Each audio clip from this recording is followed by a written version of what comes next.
টাকা এমন একটা জিনিস যেটা পাওয়ার জন্য মানুষ নিজের জীবনটা উজাড় করে দেয়। মানুষ বলে যে টাকায় সবকিছু হয় না, কিন্তু সত্যি তো এটাই যে বর্তমানে টাকা ছাড়া মানুষের কোনো অস্তিত্ব নেই। হাসপাতালের অসুস্থ মানুষটা জীবনে বাঁচা মরার সাথে লড়াই করে চলেছে, কিন্তু ডাক্তারের প্রথম কথা হলো যে আগে টাকা জমা করুন, তারপরে চিকিৎসা হবে। স্কুলে পড়লে টাকা, কলেজে শিক্ষা নিতে গেলেও টাকা, আর চাকরিতে সম্মান টাকার কাছে হার মেনে যায়। কোথাও গেলে টাকাটাই সবার আগে দরকার হয়। টাকা থাকলে মানুষ মানুষকে মানুষ ভাবে। টাকা ছাড়া মানুষটা যতই সৎ সহজ ভালো মানুষ হোক না কেন, সমাজ সে মানুষটাকে অবহেলা করতে শুরু করে।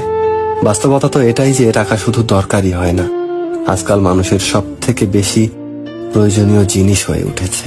টাকা আছে সেই ঠিক, সেই সব থেকে সম্মানী ব্যক্তি এবং সম্মানের যোগ্য। আর যার কাছে টাকা নেই, তার সত্যিগুলোকেও খুব সহজে মিথ্যে বানিয়ে দেওয়া যায়।